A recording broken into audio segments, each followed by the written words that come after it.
Hi, I'm Emily XR Pan, and my new book is called An Arrow to the Moon.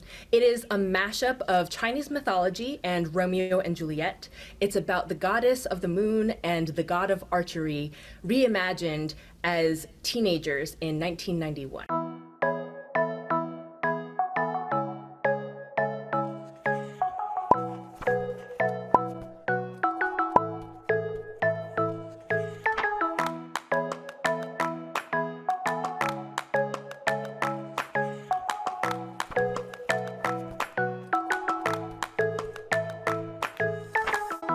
Taiwanese and Chinese American author Emily XR Pan is the New York Times and National Indie Bestseller author, winner of numerous writing awards, and was named in Time magazine as the author of one of the best 100 young adult books of all time. Hi, I'm Gemma, and welcome to the Red Carpet. I'm delighted to be talking to Emily today about her next book, An Arrow to the Moon. Hi, Emily. Thank you for being here with us today. Hi, I'm so excited. Thank you for having me. Of course. An Arrow to the Moon features Asian American teenagers navigating young adult life, but their love is forbidden. Can you tell us more about your book and how you tied it into the moon goddess legend? Absolutely. So Hunter and Luna are my Romeo and Juliet characters. They are both children of immigrant families from Taiwan, and they are living in this predominantly white town called Fairbridge. It's a fictional town. And they find themselves connecting with each other because they're both used to kind of being the outsiders. They don't really have community in this town. At the same time, both of their families are changing in very different ways. You know, both of them are coming of age. Both of them are learning more things about their families. This is about that precipice where you start to understand that your parents are maybe more complicated humans than you thought. So Hunter and Luna have to reconcile their parents being these imperfect humans, and they're trying to navigate all of that while trying to honor their love for each other. And ultimately, this book is about finding your personal magic. So there's this undercurrent of strangeness and magic that flows throughout the town of Fairbridge, and it impacts the decisions that Hunter and Luna make. And ultimately, they have to figure out what fate has in store for them. But the whole point of it is this sense that they are claiming their fate. So I wanted it to be star-crossed lovers, but I didn't want it to be kind of this inevitable thing. I wanted them to have agency and make their choices. What a fascinating concept. Your debut book was named one of the best young adult books of all time. What was it like to transition to a new book? Hang on. So The Astonishing Color of After was my debut novel, and it was wild. I spent so long writing this book. You know, I started the first draft of it in 2010. I had had the idea for a while because the original seed of inspiration was my maternal grandmother. And I knew that I wanted to honor her and her life story somehow, but it took me a long time to figure out the right process for it. So the whole time, I was writing this book in a cave. I was writing it for myself, privately. You know, I hoped that it would be published, but I didn't have any certainty of that. And when it came out and it was so well received, it just blew me away. It was incredible that so many people were connecting with it. And then it was terrifying to write An Arrow to the Moon. I had sold the two books in one contract, so I knew that I had to write a second book without knowing what the idea for it was. I had no premise, I had no idea of anything. And I came up with the idea of it while under contract. So I had to get the idea approved by my editor and my publishing team, and then I had to actually write the book. And that was very challenging because I felt like I was writing up on a stage.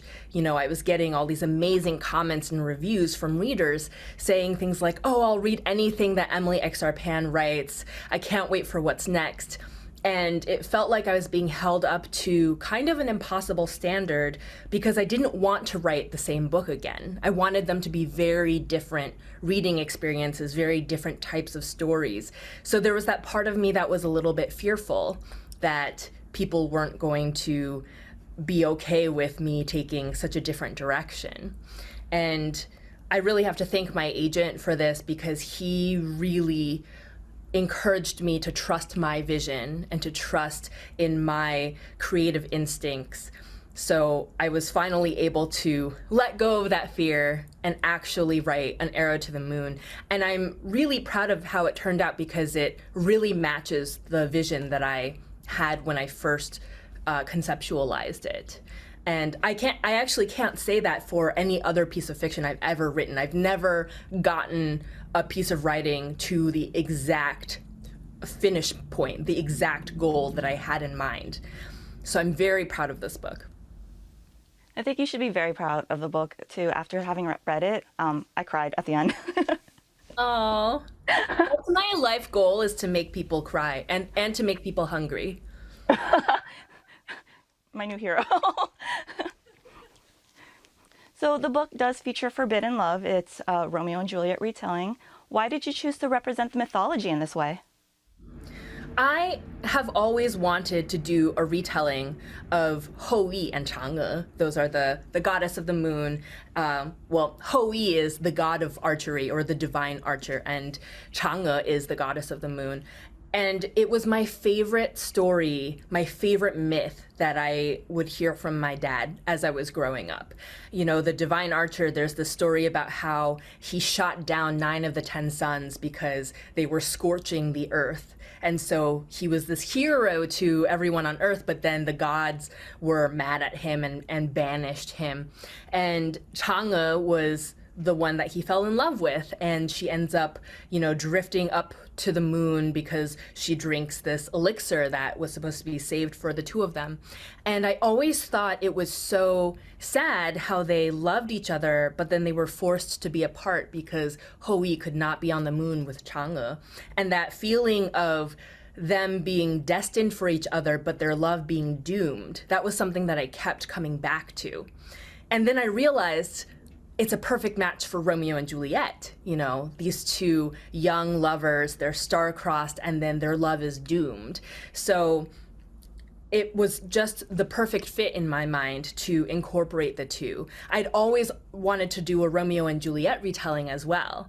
So this felt like the perfect entry point because in my work, I really strive to capture the Asian American experience. You know, people think that because I'm rehashing this Chinese mythology, that it must be very Eastern, it must be very Asian. But, you know, you walk into a bookstore or you open up a book in school and you see so many different retellings of Greek myths, Roman myths, Egyptian myths. And I never saw any of the characters that my dad told me about. I never saw, you know, stories about Sun Wukong. I never saw stories about Hou-yi, about Chang'e. So it's always been this goal of mine to be able to capture that. I think we've been seeing more of a rise in Asian cultures in books these days, and I'm so happy to have found your book too to add to that collection. Thank you. It's very exciting that there are so many Asian Americans being published now and getting to tell these stories. So we know about your inspirations. What about author liberties? Did you take any liberties with your writing? Oh, I definitely did. I definitely bastardized both Romeo and Juliet and Hou-yi and Chang'e. But I think that I took a lot of creative liberties in order to somehow fit Hou-yi and Chang'e into a real world setting. You know, there's magic, but Fairbridge is meant to be a real world small town that is it's ambiguous where it is in the United States because I grew up across multiple states. So I wanted to capture elements of various places that I was familiar with. And so I had to figure out how to take this god and goddess, these two divine characters, and make them into teenagers and still somehow capture that magic.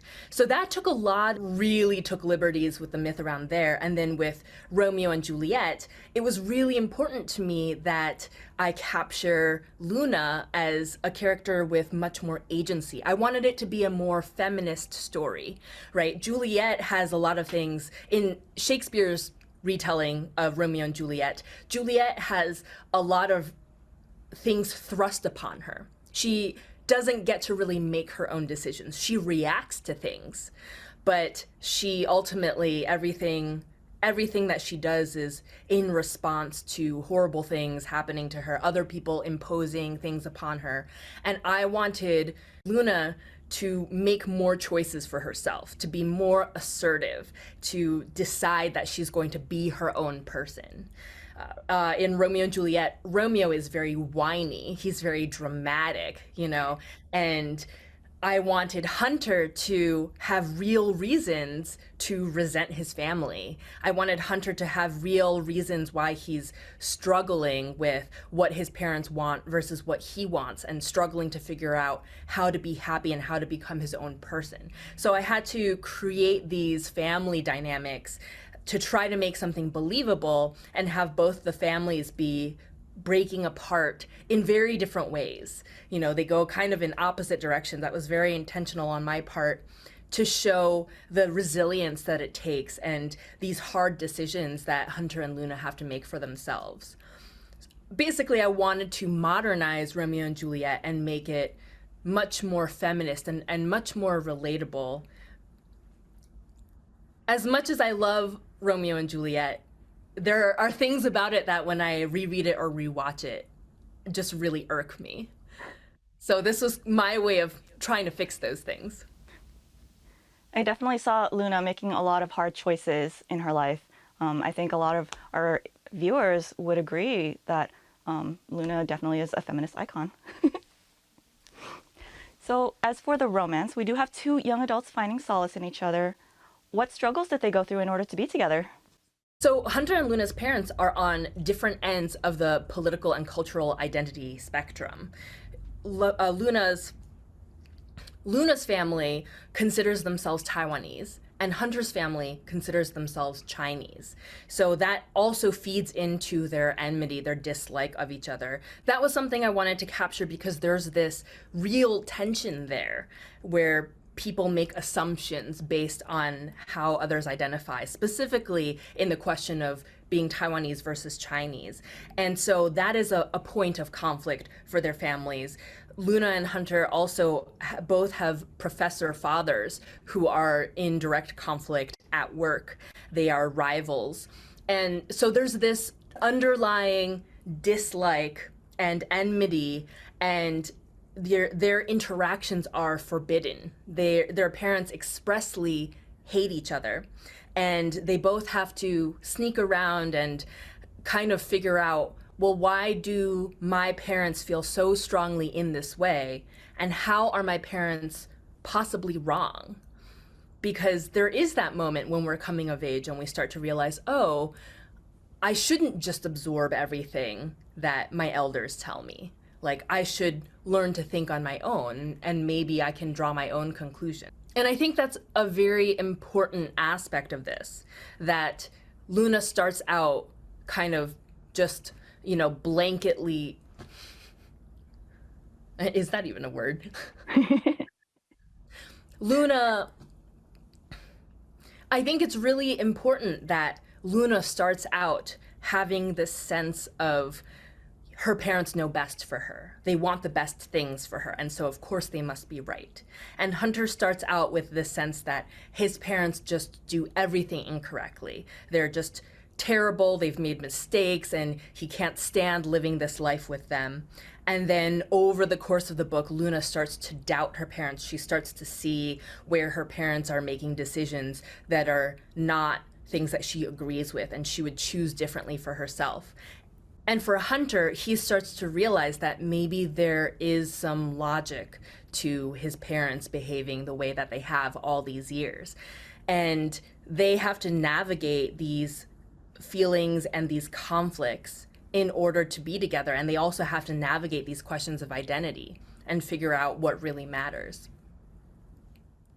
So one of the major themes is familial expectations. We have these two immigrant families, one being successful and one not quite so successful. Why did you choose to set up the characters in this way? I wanted to address the question of privilege. I think for a lot of Asian American kids who grow up with, there are the stereotypes of like, oh, a B is an Asian F, things like that. The idea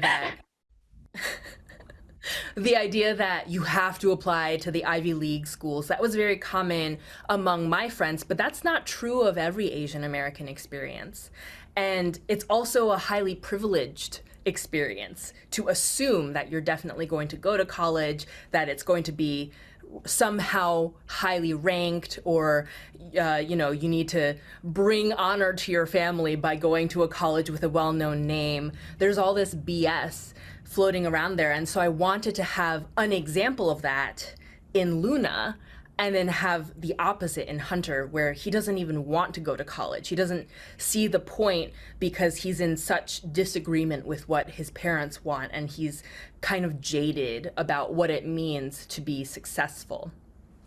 And I wanted to kind of fight against that feeling that familial expectations are everything. They don't have to be, I think in my family, it was definitely the type of thing where whatever my elders say, whatever my familial expectations are, those are kind of the ultimate goal, right? And I think that while there is cultural history and value to those experiences, it's really important to honor that as Asian Americans, we also have our own American dreams, how to navigate those while our elders, who are our immigrant elders, for those of us who are children of immigrants, they have expectations that don't quite line up with our hopes and dreams.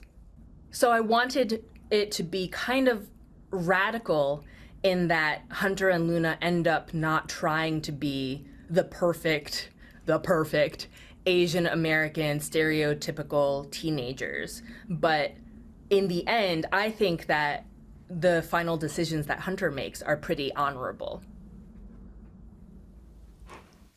I hear them going ooh over there. But yes, I also saw a lot of myself in Hunter and Luna, being Asian American, obviously. So I thought it was fascinating to see it from another point of view, in which there was such a divide. So we had mentioned about being Chinese and Taiwanese. What discussions did you want to create around the concept of identity? I think it's something that is not very much talked about. You see a lot of books right now that talk about being Chinese, and maybe there are books that talk about being Taiwanese, but I have yet to encounter anything that really focuses in on that dissonance, how your families might have extremely similar backgrounds and you might identify very differently. And for me, that was a point that I've been wrestling with in my identity. I identify as both Taiwanese and Chinese. And there are members of my family who would disagree very strongly with me and be like, no, you're Chinese because this is your history. These are the people that you're descended from. And then there are people in my family who'd be like, no, you're Taiwanese. All of your family is in Taiwan. Your grandmother was born in Taiwan. Your grandmother was descended from people who have been there for a long time. And there hasn't really been that conversation holding space for both of those experiences. I know quite a lot of Asian Americans who identify as Chinese, and they are children of immigrants from Taiwan. And then I also know many, many Asian Americans who they identify like Luna's family does. They consider themselves Taiwanese, and they consider it to be completely different things. For me, in college, I studied abroad in Shanghai. I lived there for a year, and I've been back many times to visit. And I had always thought of myself as being so very much rooted in my Chinese heritage. And then I went there and I was like, oh no, I'm very much Asian American. I'm actually not, I don't actually fit in here. I had culture shock living there. And then as an adult, I also went to visit Taiwan. And when I was in Taiwan, I understood so much of my family's behavior, so many of my family's habits and customs in a way that I had not noticed before because my family is very Taiwanese. But I'm a mix of the both of them, and it's this politically tense identity to talk about. So I wanted to have that point addressed in the book by having Hunter and Luna actually talk about it. I think it's very important that we at least open up a discussion for future purposes or for healthy purposes. Let's talk about your writing style. So the book does take place almost in the modern day, but with a hint of magic. How did you craft this world? I have always wanted to find magic in real life. I remember being a kid and reading about fairies and reading about worlds where magical things could happen, where people could do spells, where people had this supernatural control over things, and desperately longing to be in a world like that. I remember actually walking around trying to find entrances to other worlds. And that feeling has always stuck with me. That feeling has always affected the way that I think about the stories I want to tell. And so rather than just having an entire secondary world, I wanted to capture this sense that there could be magic lurking around the corner. Maybe you're just not seeing it, or maybe you're just not paying attention enough to experience it. So Fairbridge is also the town that the main character of The Astonishing Color of After lives in, and where she first sees the bird that kind of turns into her main pursuit and the main thrust of the story. So I wanted to use Fairbridge because I have already established this place that is a fictional town and has a little bit of magic going on in it. I really like the idea of trying to set many books in this town and having magic be just humming in the background, waiting for you to see it, waiting for you to encounter it. And for me, it was also, it feeds back into that idea I had of trying to find your personal magic, trying to figure out who you are and having kind of a bit of aid from the universe. Your book is also a thriller. How did you add an element of danger? That's so funny that you call it a thriller. I guess I did weave in danger because I wanted it to feel like there was a bit of a ticking clock. I ended up writing this character who I had not realized I was going to write when I first came up with the idea for the book, Rodney Wong. And it was really fun to write him because I had to do all this research. I ended up, looking up everything from how the Chinese mafia operates and how they used to operate, and like shipping vessels in East Asia, and the original tongs of San Francisco, so that I could craft this character who would feel like a real threat to the characters, to Hunter and his family.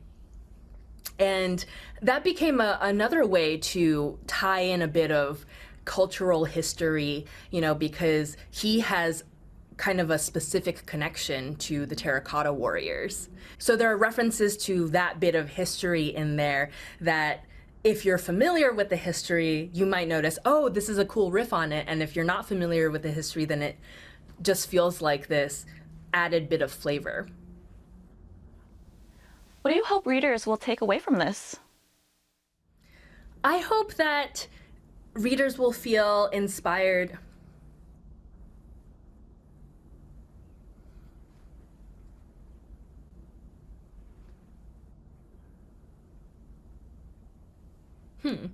What do I hope readers will take away from this? That there's magic hiding behind every corner. I love that.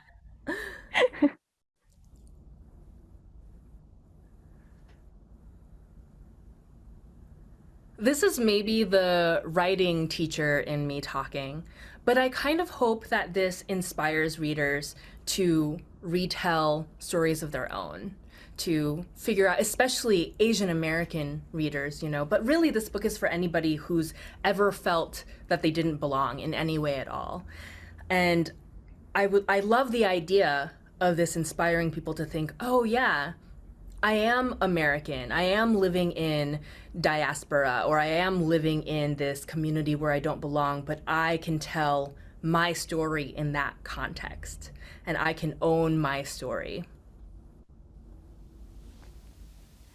Your new book, An Arrow to the Moon, comes out in April. Can you tease the audience with a line from the book? Sure. Sure, I would love to. I'm gonna go with the middle of the book when things are getting very romantic. Ooh. Luna was a cloud beside the sun, a star dropped in the sky. She was a leaf drifting on a high wind. She liked Hunter, liked him, and he liked her right back. He was in like with her, he'd said. Their words had been like a spell muttered beneath the moon. It had transformed the air between them. They were breathing something different from the standard issue oxygen that everyone else got. I love that. So, where can we find your books for purchase?